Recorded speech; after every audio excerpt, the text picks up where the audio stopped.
Hey, I'm Tobi, and welcome back to this tiny corner of the internet where I talk about books. And in this video, I'll be talking about my most disappointing books of 2021. So I want to ooh, fancy. I want to preface this video by saying that all of these books were good books. They were decent books. I had an enjoyable reading experience with them all. But I thought these books were going to be 5 stars, easy, in my top books of 2021, part 1 even. And no, as you can see, they didn't make that video. They didn't make the cut. They made the cut for this one. So something went a little bit wrong. And I'm just going to talk about them as I think these are books that a lot of people will definitely enjoy. I want to have a chance to, ramble and give my thoughts on them. And also explain why they didn't quite hit the mark for me. So these were all either 3 or 3.5 stars. This should be a quick, snappy video, hopefully, as there's only 3 books that I plan on talking about. So let's get into the video. First of all, I'm going to talk about Malibu Rising by Taylor Jenkins Reid. And this woman, spectacular author. And she wrote The 7 Husbands of Evelyn Hugo. That's her there, looking cute and pretty. And that, one of my favorite books that made my top books of 2021. The girl can write. There's also a slight crossover with 7 Husbands. You do not need to have read this to read this. But one of the husbands in that book is the father of the 4 siblings that we are following in this book. Absolute useless, awful man, but we'll get onto that later. In this book, we are following 4 famous siblings, the Reaver siblings, as they throw this epic house party. I say house party, epic mansion party that they throw every summer. And this party is in the early 80s, the one that we're following in this novel. By midnight, the house, I keep saying house, wow. I live a different life. The mansion is up in flames. And we get to experience the build up to that happening, slightly the aftermath too. And also you get flashbacks to Mick, who is the father and the guy in 7 Husbands, and how he met and fell in love with their mum. So you've got 2 different storylines going on. And I actually preferred the storyline with the flashbacks and finding out about June, the mother, and Mick, a 50s, 60s setting in LA. Again, like in 7 Husbands, Taylor Jenkins, the English is not Englishing. Again, like in 7 Husbands, Taylor Jenkins Reid, this fictional celeb world she has created is so realistic and phenomenal. And it was a fun, quick read. I looked forward to reading it when I got into bed at night after work and having a little okay, where are we up to now? So it was a fun, enjoyable read. But the characters, when I tell you, I can't remember one character's name except for Mick, who, they were sort of a bit blah, and all the character growth and development was very lackluster or limited or just unrealistic. And should I be surprised about 4 white rich kids that have daddy issues? Like, what do I expect? But I think just because the character arcs in 7 Husbands was top tier. Oh, what's going on here? Oh, I don't like that. Top tier. I was expecting the same for the characters in this book, and it wasn't the case, unfortunately. So still a really fun, enjoyable read, just unfortunately quite forgettable.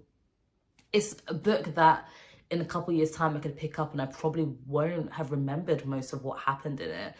So yeah, this is definitely a fun read. And actually I would say, if you haven't read any of Taylor Jenkins Reid's books yet, I'd say start off with Malibu Rising before 7 Husbands, because that's in its own level.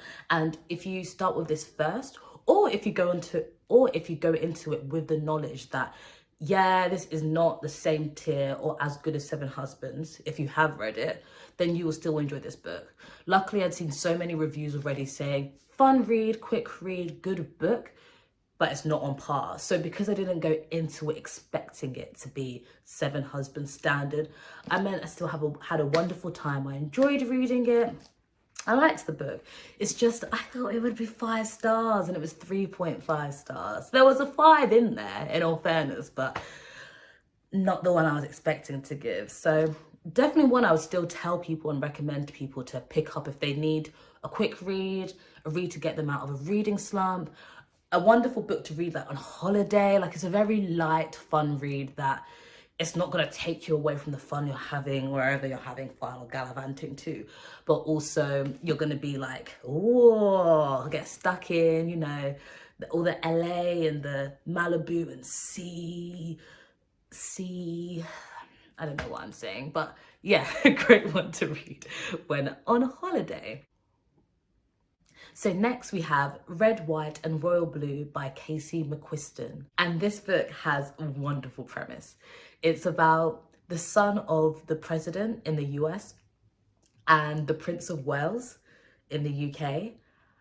And they have this tension rivalry. They're both seen as these heartthrobs in the celeb world isn't the right word, but you know, well, I don't know, so I don't know if you know. A little something goes down eventually at one event and there's some sort of kerfuffle.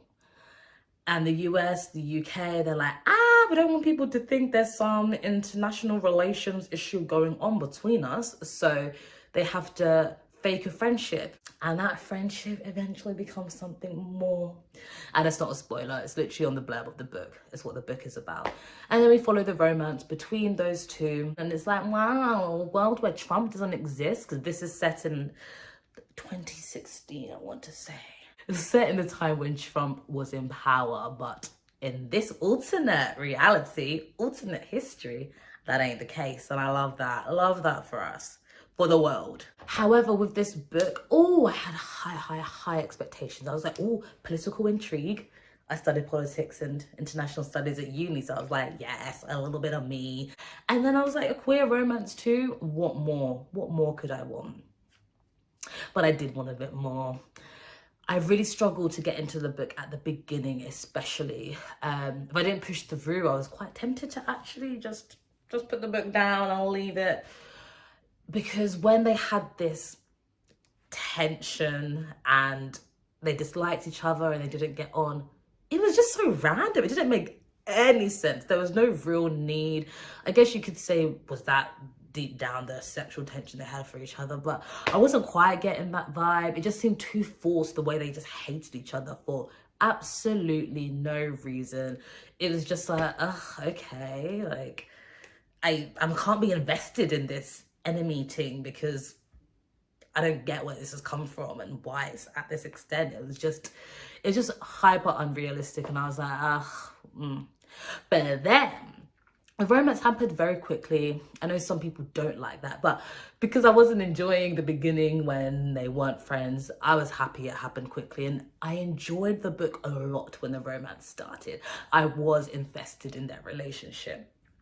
But I mean, I think this was what Casey wanted to give. A very, very kind of cringy, sweet, wholesome romance. And it was fun to go along that ride, but all the sweetness at times, it was almost, could give you a toothache inducing. It's like going to a fun fair, scoffing down like 3 candy floss because it seems just so light and fluffy and easy and yummy, and then you're left with all the little bits of sugar stuck in your teeth and your teeth hurt afterwards because of all that sugar. That's what reading this book felt a bit like. It was very sickly sweet, but if you're invested in the characters, it was still like, wow, I'm happy for them. And there's some of the, like, you know, the little sexy scenes, they were good too. And yeah, overall I did enjoy it, and I flew through it after I pushed through that beginning bit when they were like enemies. So it is that whole enemies to lovers trope. So if you like a bit of that in your romance book, you might enjoy this. This book was all through Alex's point of view. So that's the son of the president. his character was a bit insufferable, so I would have enjoyed it more if there was a dual perspective and we got to see things from Henry, the Prince of Wales point of view. Even though initially he seemed a bit boring, it seemed like there was a bit more to him, you know. It's a bit like an onion, got lots of layers to peel. And yeah, it would have been nice to maybe have that switch. I know for a lot of people, they wouldn't care really much for the political intrigue or what's going on, you know, in Congress and the executive office, but I wanted a bit more of an insight into that, you know. I was excited to see how you could write that and make it more fun in a fictional setting, but I didn't get much of that, which I think for most people that will be probably a positive. But for me, I kind of was hoping to get a bit more insight. Just got a tiny little taste. I wanted a bit more, I wanted a big bite. So yeah, would I recommend it to people? Yeah, if you want something super light-hearted, easy to read, a great queer romance, an alternate reality where Trump's never in power, this is a fun read. But it's not a book that's going to be top of my list when I'm recommending books to people. And I hope to read more romance this year, 2022. So hopefully I'll soon have more to recommend with more vim. But yeah, that's Red, White and Royal Blue. And finally, I will go on to Law by Alexandra Bracken. So I was super excited to read this book. I thought this was going to be one of my favorite books of all time, not just of 2021, as it was marketed as The Hunger Games meets Greek mythology. And I was like,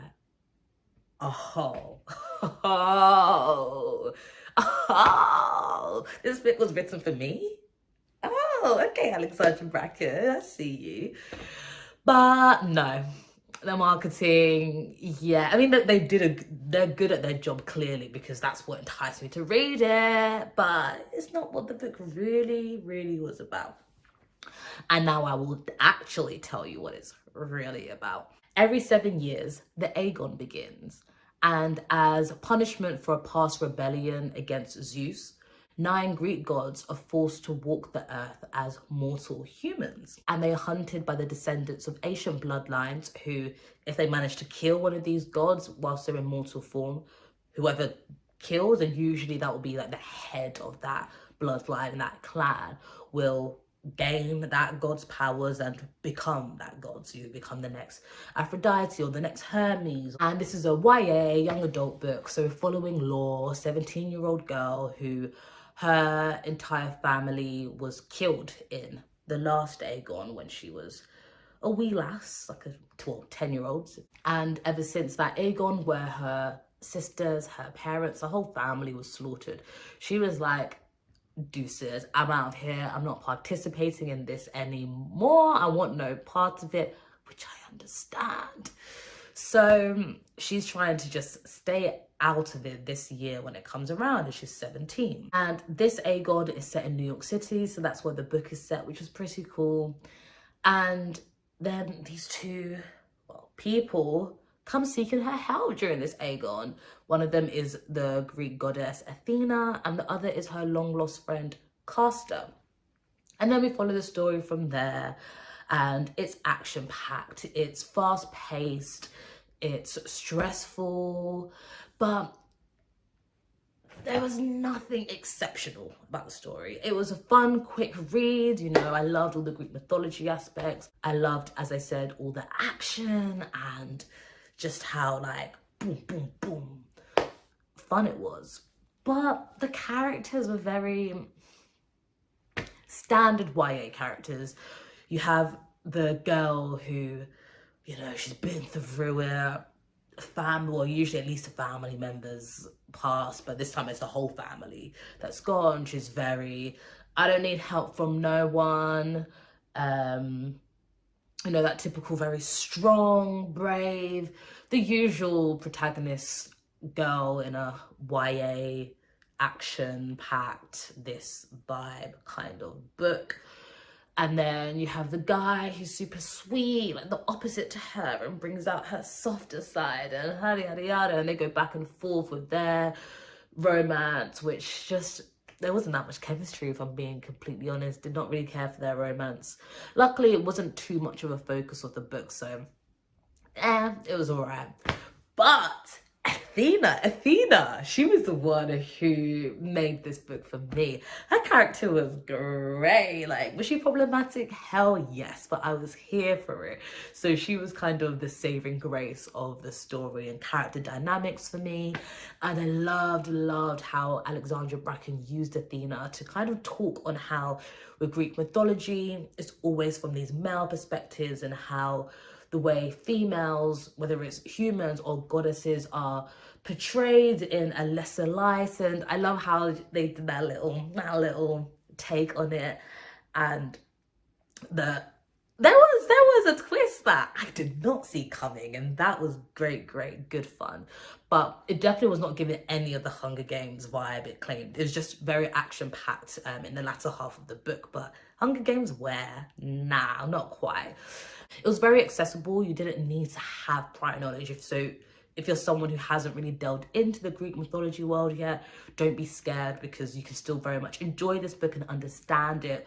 As Bracken, she provides all these little descriptions of the characters and the different gods, goddesses, the bloodlines. At the beginning, she gives a map of New York where the Aegon and where our character is mainly based, and so you can flip back to that if you're ever like, who's that, or where are they now, what's going on? So that was great, and I did enjoy it. I gave it 3 stars, so it was okay, but just okay. And that made me think maybe I'm past that YA young adult stage. Well, I thought that until 6 of Crows and Crooked Kingdom. I was like, nah. If it's done right, I can still enjoy it as a adult. But yeah, fun read, but it's not really one I would recommend to people if they're looking for that action-packed. I would recommend something like 6 of Crows and Crooked Kingdom by Leigh Bardugo over Law any day. But these were my most disappointing books of 2021. As I said, still all good reads, fun reads, flew through all of them super quickly. And, you know, apart from maybe Law, I think the other 2, yeah, pick it up and you could give it 5 stars. You might also find it just okay. They're not books I feel like anyone would actually hate. So I hope this might have given you some more recommendations or more books to add to your TBR perhaps, or to your Goodreads challenge. And if you want to see my Goodreads, it'll be linked down below as always. I hope you enjoyed yourself. Give it a thumbs up if you liked the video. If you want to join this small corner of the internet, subscribe. If you don't, please, it's okay, don't. But I'll see you next time. Bye.